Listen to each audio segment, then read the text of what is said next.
When I was 12, I came to the conclusion that everyone in the world was against me, including my own family. I was never a problem child, but my parents sure treated me like one. For example, I used to need to be home by 5 p.m. every day. This clearly restricted my amount of playtime outdoors. I wasn't allowed to have friends over to play at the house, nor was I allowed to go over to anyone else's. I had to finish homework directly after I came from school, no matter how long it took. My parents refused to buy me video games and forced me to read books, and then write a book report on them to actually prove I read it. Now, even though those rules listed above were quite frustrating to me as a child, they aren't what hurt me most. What really hurt me was the lack of compassion from my parents. My mother was a bitter woman who always made me feel guilty of accidents or mistakes I made. My father only knew one emotion: frustration. The only time he spoke to me was when he screamed at me for receiving poor test scores or beat me for misbehaving. But enough talk about them. Let's talk about my school psychologist.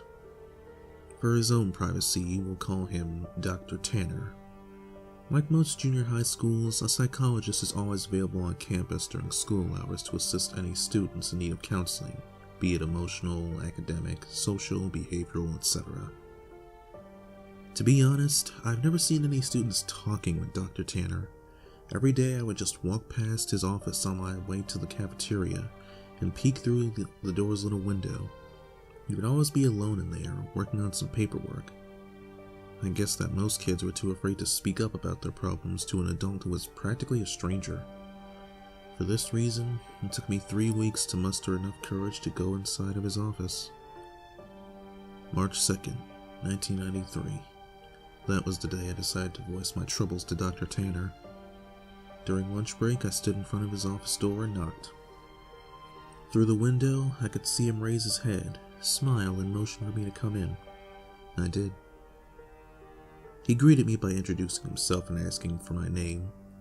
Dr. Tanner was a very soft-spoken man who seemed to radiate kindness. In less than 30 minutes, I rambled to Dr. Tanner about how mean my parents were to me and how they didn't care about me at all.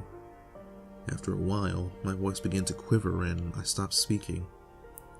The psychologist listened patiently to my whole spiel, arms folded and head nodding. I half expected him to begin talking about how everything I said was untrue and that my parents loved me dearly and blah blah blah.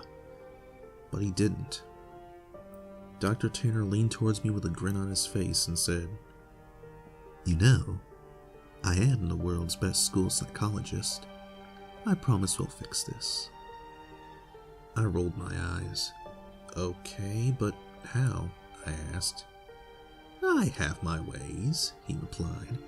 "I'm a man of my word. I promise that within just 1 month, the relationship between you and your parents will change for the better. Forever." After a brief pause, he continued, "Although, you do need to make me a promise. You have to promise me that you'll come back to my office after school tomorrow, and that you won't tell anyone that we had this conversation today. It will be our little secret." I promised. The following day, I returned to Dr. Tanner after school. It was around 4 p.m. when I entered his office. After a warm welcome, he asked me to have a seat in front of his desk once again. Upon sitting down, I watched Dr. Tanner close the blinds of the door's tiny window. "There," he smiled. "Now we have all the privacy we'll need." We began to talk about my likes and interests, my favorite subjects in school, my least favorite teachers, and things of the like. About an hour into the conversation, Dr. Tanner offered me a soft drink. I gladly took the offer, considering how my parents never allowed me to drink soda. Dr. Tanner reached over to his mini fridge and fidgeted around before setting down 2 open cans of soda on the desk. Afterwards, we continued to talk about what was going on in my life. But it wasn't long before I passed out from whatever drugs Dr. Tanner placed in my drink. It took me a minute or so to adjust to my blurred vision. And when it did, I had no idea what to think. I was handcuffed to a bed and my mouth was sealed with duct tape. I immediately began to panic, squirming and tugging at the cuffs, but gave up soon after. My eyes widened in disbelief after looking around the room. There were posters of superheroes pinned up along the walls and photographs of famous athletes on shelves. In the middle of the room was an old television and Super Nintendo, various game cartridges stacked alongside it. I didn't know what to think. Here I am in a room filled with items most kids would die to play with. I probably would have cried from joy had I not been handcuffed to a bed frame. My stomach sank once again as the door opened and Dr. Tanner walked inside. He sat down on the edge of the bed. Now listen.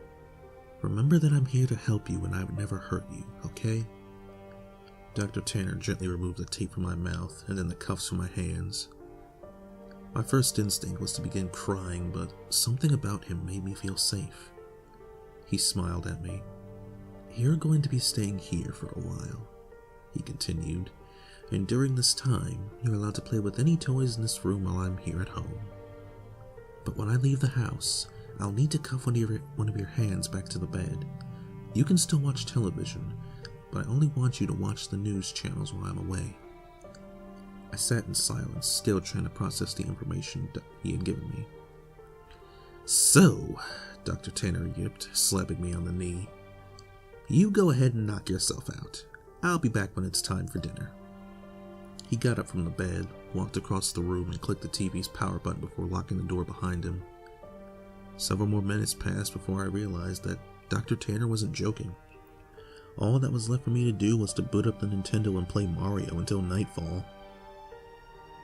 At about 7 p.m., Dr. Tanner returned to the room carrying 2 plates of mashed potatoes and chicken strips. I finally gathered up the courage to ask him how long I'd be staying in this room. Well, about a month, he replied. Give or take a few weeks. I just have some work I need to do. The following morning, I woke to Dr. Tanner's hand patting my head.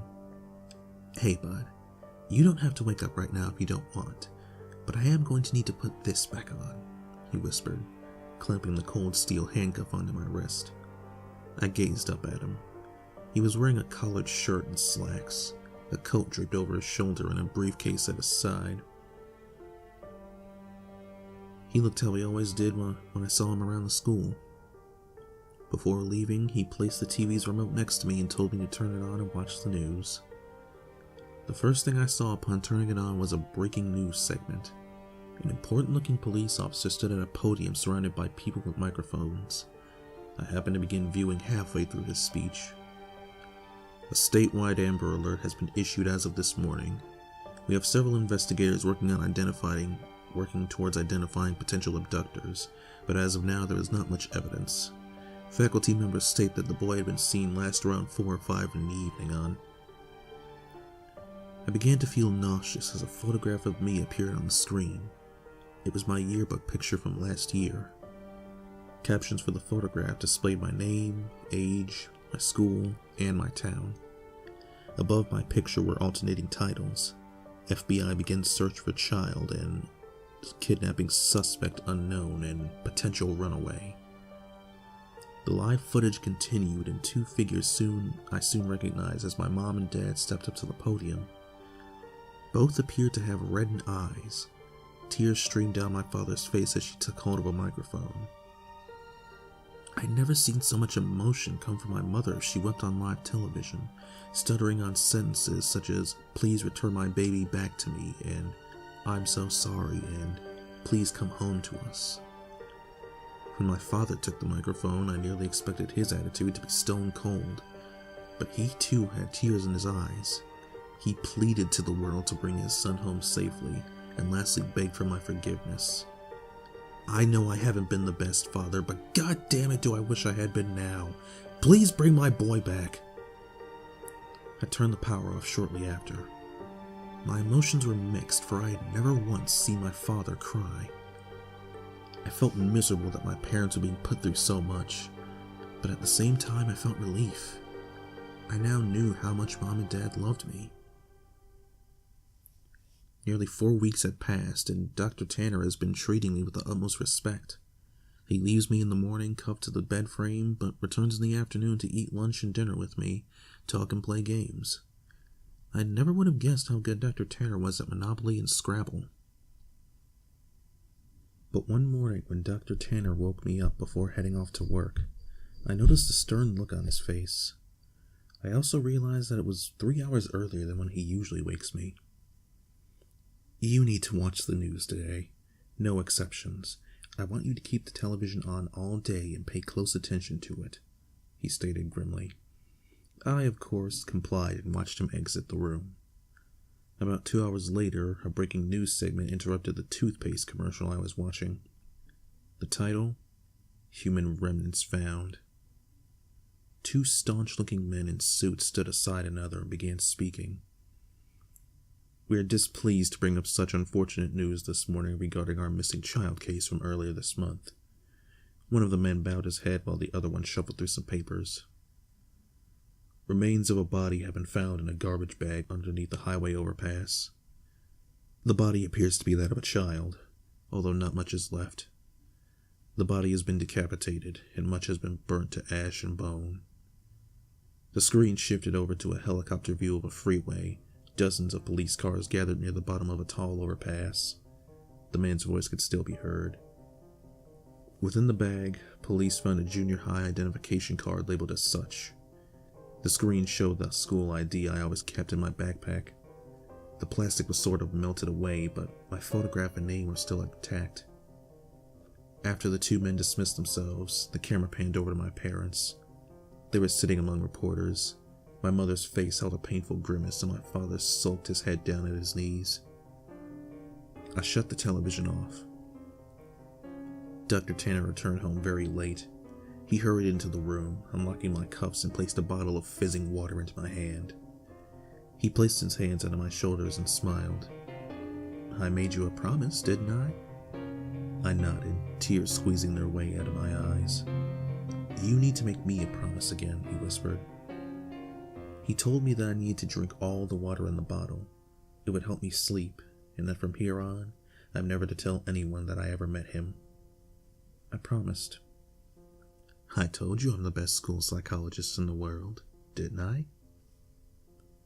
And he was right.